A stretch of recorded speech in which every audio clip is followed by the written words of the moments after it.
All right, welcome back to the Hobby Bench. And we have here today another Yaesu FT-101.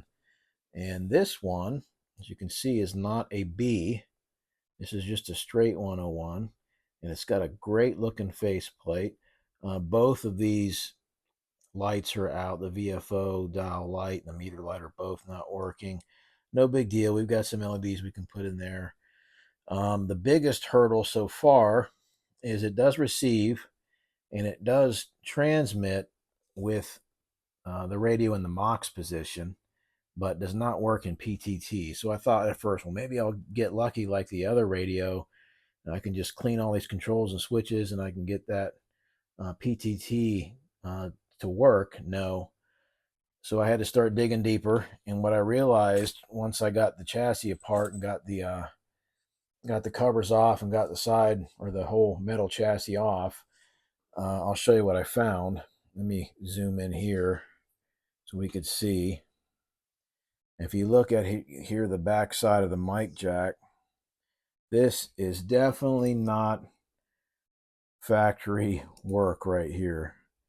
So this has been, it looks to be, had been rewired for some other type of microphone, not the standard Yaesu 4-pin. So this capacitor is not factory here. This resistor is not supposed to be in there. And there's actually two other bipolar capacitors. There's one right here, like a film capacitor, and then there's a ceramic disc back in here you can't see, all wired to this mic jack. And the first thing that caught my attention was the PTT wires right here. This one comes from the rear PTT jack, and then one wire up to the MOX box PTT switch. This is on pin 2 on this mic jack. It's supposed to be on pin 3. And then pin 1 here, which has also been modded, has the mic audio. Mic audio is supposed to be on pin 2, not pin 1. So we're going to have to first address this. I'm going to take all this stuff out of here and make this stock like the diagram. So if you look over here at the diagram, we have our mic jack right here, and you see PTT is on pin 3. We have an electrolytic 10 microfarad coming off pin 3 to ground. And then we have our wire coming off here, joined by the wire from the PTT jack in the back. And that comes down and goes over here to the MOX Vox PTT switch. And that is supposed to be pin 3. But in our radio, that's actually going to pin 2. And pin 2 is supposed to be our mic audio that feeds into our mic amp section here in 1189 and the PB 1189. That's actually on pin 1. And then I think they actually have, where pin 4 is doing nothing on this schematic, they actually have this grounded along with pin 3. So we've got some work to do to restore this circuit to stock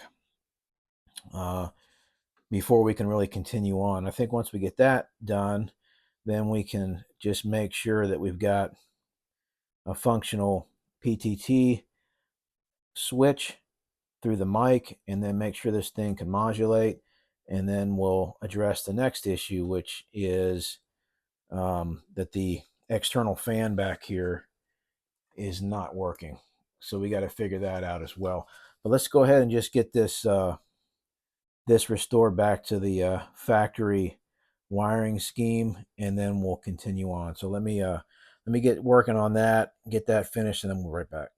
All right, we're back. We've got all this stuff removed from this mic jack now. Took me a while to unsolder all that cleanly. And here's all of our little pieces parts that we pulled out of there. So this mod must have been done a long time ago, because they have this old carbon film resistor installed off the mic jack. So I don't think this was anything done in the modern era. It must have been like this for a very long time. So yeah, so we had 3 capacitors installed on that mic jack, and there's actually only supposed to be 2.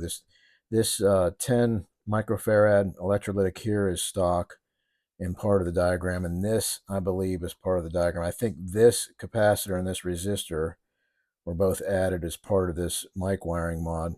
So yeah, we'll go ahead and restore that back to factory and get these PTT wires put back where they're supposed to, get the mic audio output back where it's supposed to, get a single 100 picofarad bipolar installed there, and then also the 10 microfarad electrolytic, and then we should be good to go. So let's go ahead and do that now. Okay, we're back. We have made our mods.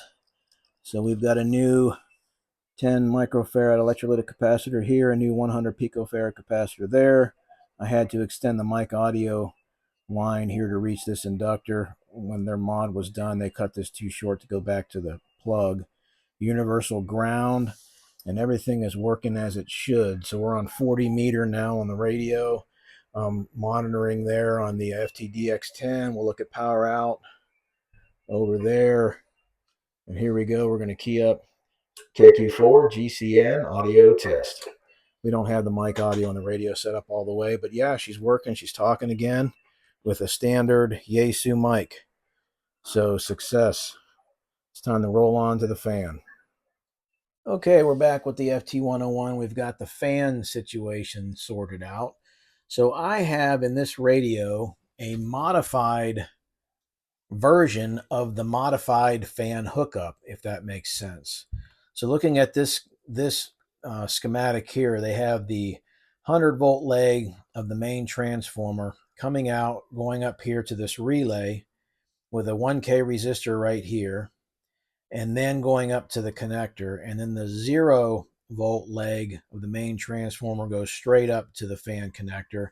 I do have this 1 microfarad cap right here, but in this radio, the 0-volt leg of the main transformer goes through the relay, no resistor, and the 100-volt leg goes straight up to the fan connector. So it is a modified version of the modified fan hookup. So I'm not really sure why or when this was done in this radio. Now, the relay does have power and ground, but it's not making contact internally to complete my fan circuit. So I just jumpered it out here temporarily to see if I get my fan to come on. Yeah, the fan comes right on, works like a champ. So I'm just going to go ahead and just jumper this relay out permanently, and that's all I can really do at this point to get this fan circuit working. So I'm going to do that, and then roll on, get this thing, get the covers back on, get the metal back on it, and we'll just stop here. So what I've done so far is, we've worked this out. We've worked out the mic jack. I've set the resting cathode current, set the ALC limit. Haven't messed with neutralizing the tubes. Don't even know if I need to do that yet. Set my S meter properly. So we did a lot of stuff today, and I think the next step will be having to go through and recap the whole radio like we did the last one, because it has all original caps in this thing everywhere. So yeah, so I'm just glad we got the issues that we've gotten out worked out today. I really didn't want to run this thing without the fan for sure. So I'm really happy to have a solution for that.